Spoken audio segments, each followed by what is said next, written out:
నిన్న ఈ రోజు కవితక్క గారు మాట్లాడిన మాటలు వింటే నాకు ఒకటి అర్థమైంది. కేసీఆర్ గారిని కావాల్సి ఇచ్చి అసెంబ్లీకి రానివ్వకుండా హరీష్ రావు గారు ప్లాన్ వేస్తున్నారు అన్నట్టు కవితక్క గారు చెప్పారు.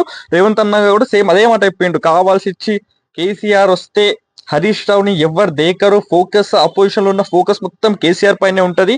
హరీష్ రావు అనే వ్యక్తిని పట్టించుకోరు కాబట్టి రేవంత్ రెడ్డి గారు చెప్పారు రాణిస్తలేడు హరీష్ రావు అని. ఏదో ఒకటి చెప్పి నీకు రేవంత్ రెడ్డి టార్గెట్ చేసి అది చేస్తానే అని. నిన్న కవితక్క కూడా అదే మాట చెప్పింది. కేసీఆర్ గారు ఈ రాష్ట్రంలో ఒక లాంగ్వేజ్ ని ప్రోత్సహించారు. దాని తర్వాత రేవంత్ రెడ్డి గారు కూడా దాన్ని కంటిన్యూ చేశారు.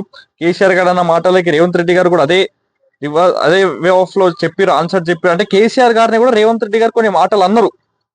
అప్పుడు ఎందుకు బైకట్ చేయలే, ఇప్పుడు ఎందుకు హరీష్ రావు అనగానే ఎందుకు బైకట్ చేస్తారు అసెంబ్లీ అనేది కవితక్క క్వశ్చన్ చేసింది.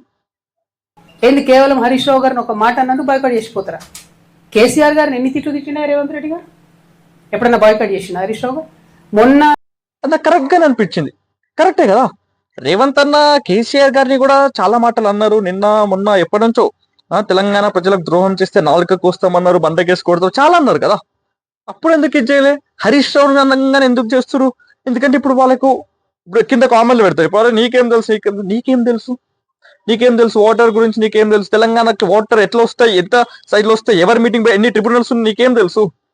ఎప్పటి నుంచి ఉన్నాయి నాకు తెలుసు. సో ఇంకొకరు కూడా అన్నారు కవితక్క గారు, హరీష్ రావు అనేటైనా గుంట నక్క. నేను గతంలో ఉన్న పార్టీలో ఒక గుంట నక్క గారు ఉంటారు, వారిని మీరు అందరు హరీష్ రావు గారిని పిలుచుకుంటారు. ఆయనను చూసి నేనేదో మాట అన్నాడు, అనగానే నన్ను అంటవా నువ్వు అని చెప్పి అసెంబ్లీ మొత్తం వాయిదా వేసుకుని వెళ్ళిపోయింది. అరే ఒక మాట వ్యక్తిగతంగా ముఖ్యమంత్రి ఏదో నిన్నంటే మొత్తం అసలు ప్రతిపక్షమే లేకుండా ఆయన గుంట నక్కలక్క వ్యవహరిస్తారు మన బీఆర్ఎస్ పార్టీలో, ఇంతకు ముందున్న టీఆర్ఎస్ పార్టీలో అని ఆమె చెప్పింది. ఆమె మాటలు వింటుంటే నాకు నిజం అన్నట్టు అనిపిస్తుంది. ఒకవేళ నిజమో కదా, ఎవరైనా కింద బీఆర్ఎస్ వాళ్ళు ఫాలోవర్స్ ఉంటే నాకు చెప్పండి ఒకసారి.